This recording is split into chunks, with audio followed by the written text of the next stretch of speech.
Assalamualaikum warahmatullahi wabarakatuh. Bismillahirrahmanirrahim. Alhamdulillahirabbil alamin.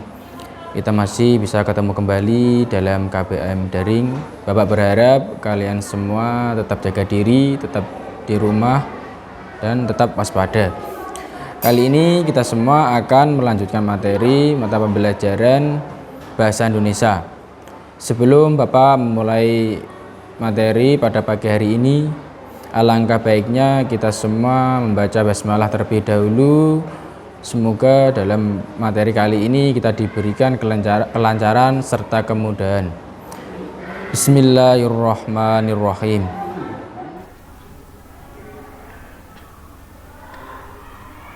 Ya, langsung saja. Kali ini Bapak akan melanjutkan materi yang kemarin, yaitu menulis iklan. Menyusun gagasan, pesan, ajakan dalam bentuk iklan, slogan atau poster harus mengetahui arti dan maksud iklan, slogan atau poster. Sehingga kali ini kita semua akan belajar bagaimana cara menulis iklan yang baik dan benar. Adapun yang pertama yaitu langkah-langkah penulisan. Teks iklan, slogan atau poster tentu sama dengan teks lainnya, yaitu memiliki langkah-langkah penulisannya. Adapun langkah-langkahnya sebagai berikut. Yang pertama yaitu A. Mulailah dengan pernyataan yang menarik perhatian khalayak, yakni berfokus pada kepentingan atau masalah yang mereka hadapi. Yang B yaitu menawarkan solusi. Misalnya untuk masalah jerawat dapat memberi kalimat tawaran. Nah, berikut ini merupakan contoh teks iklan atau contoh iklan. Ramuan jamu cantik mengurangi dan melenyapkan jerawat dalam waktu 30 hari dan Anda kembali tampil cantik. Nah, ini merupakan contoh iklan jamu jerawat. Selanjutnya itu yang C, menunjukkan bukti. Yang diperlukan khalayak sesungguhnya adalah bukti. Dalam membuat iklan, kamu tidak boleh sekadar menyampaikan janji-janji. Agar mereka lebih yakin, tunjukkanlah bukti bahwa solusi yang kamu berikan benar dan sesuai dengan harapan mereka. Selanjutnya yaitu yang kedua, penyuntingan iklan. Menyunting teks iklan merupakan kegiatan memperbaiki teks sebelum dipublikasikan agar dapat menghasilkan sebuah teks iklan yang baik dan menarik. Penyuntingan sangat penting karena akan menentukan kualitas teks iklan tersebut. Nah, adapun langkah-langkah menyunting iklan yaitu sebagai berikut. Yang A atau yang pertama yaitu setiap kata, ilustrasi atau kalimat dalam teks iklan harus diperhatikan dengan teliti. Setelah memperhatikan, kemudian cari kekurangan dan kelebihan dalam teks iklan. Setelah itu bandingkan dengan iklan sejenis yang lebih menarik.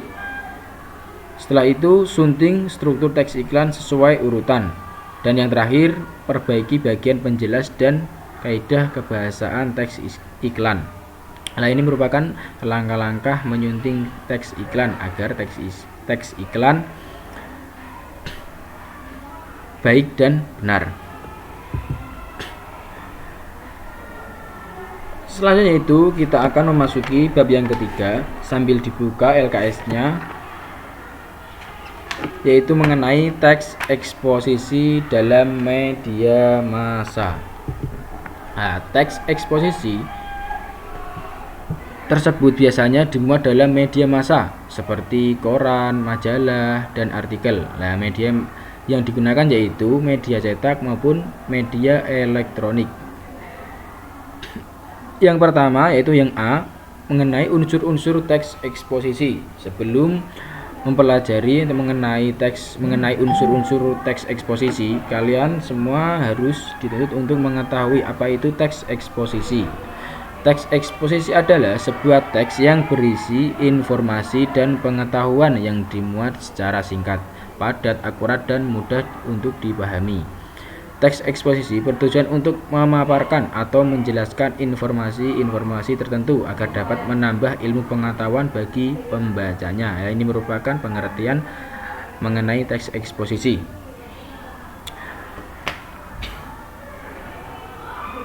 Yang pertama yaitu gagasan dan fakta dalam teks eksposisi. Teks eksposisi bersifat nyata, sungguh-sungguh, ilmiah, objektif, netral, dan disertai data-data yang akurat. Nah, yang pertama, yang A, gagasan. Nah, ini penjelasan mengenai gagasan dan fakta dalam teks eksposisi. Gagasan disebut juga ide atau pendapat. Biasanya isinya berupa pernyataan seperti komentar, penilaian, saran, dorongan, dan rujukan. Berikut merupakan contoh gagasan.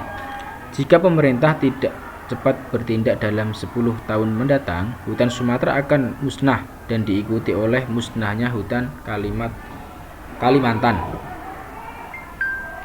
Nah, ini merupakan contoh gagasan. Yang B yaitu fakta.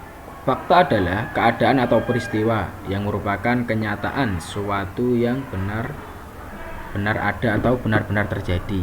Nah, dalam teks eksposisi, fakta berfungsi untuk memperkuat gagasan sehingga diharapkan lebih meyakinkan khalayak. Contohnya, selama bulan Januari sampai bulan Oktober, 45% dari keseluruhan titik kebakaran terkonsentrasi di Pulau Riau. Sedangkan contoh yang kedua yaitu kemudian pada bulan Oktober terjadi kenaikan jumlah titik kebakaran yang cukup signifikan di Provinsi Riau, Sumatera Barat, dan Jambi.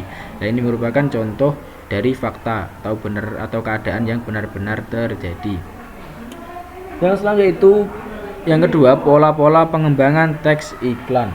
Tujuan teks eksposisi adalah untuk menjelaskan atau memaparkan sejumlah informasi tertentu kepada para pembaca dengan jelas, sehingga dengan membaca teks eksposisi maka pembaca akan mendapatkan pengetahuan secara rinci dari suatu kejadian atau hal yang penting. Teks eksposisi memiliki pola pengembangan antara lain yaitu yang pertama, paragraf atau pola umum khusus. Paragraf atau pola umum khusus ini suatu paragraf yang disusun dengan mendahulukan kesimpulan pada bagian awal.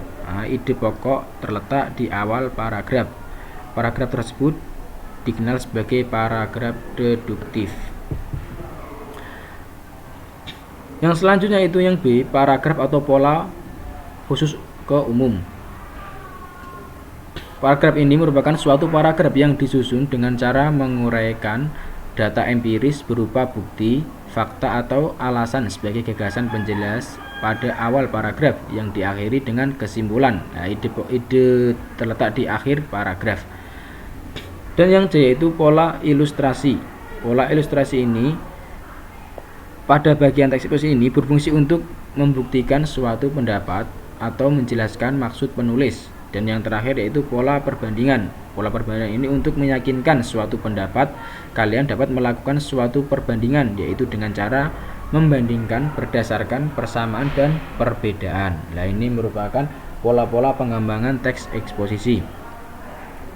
Selanjutnya itu yang B, menyimpulkan isi teks eksposisi.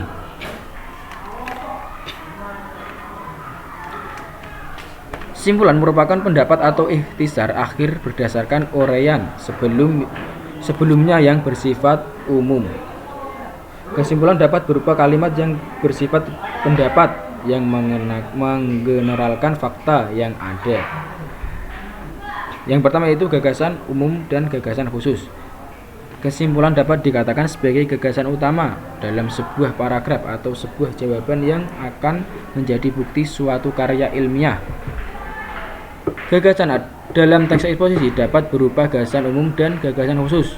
Nah, itu gagasan umum merupakan gagasan yang menjadi dasar, sedangkan gagasan khusus merupakan gagasan pendukung yang dikembangkan berdasarkan gagasan umum.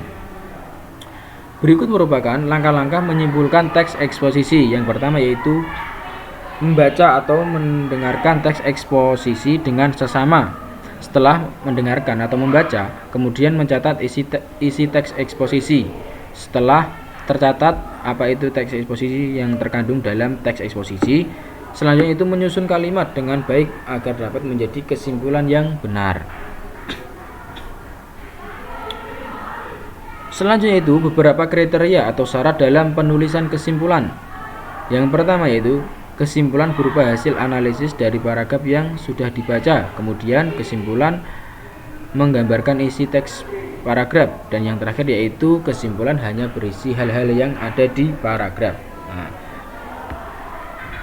berikutnya yaitu jenis-jenis paragraf berdasarkan gagasan utamanya. Dalam sebuah teks paragraf dibagi menjadi beberapa jenis, di antaranya yaitu paragraf deduktif, paragraf induktif, dan paragraf campuran.